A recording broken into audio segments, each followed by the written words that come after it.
আলহামদুলিল্লাহ, প্রায় 3 ঘন্টা 3 ঘন্টা যাবৎ পরিশ্রম করে তৈরি করলাম চকলেট গুড়।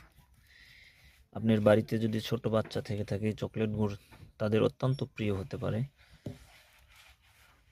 এই চকলেট গুড়, এটাকে আমরা বীজ গুঁড়ো বলে থাকি।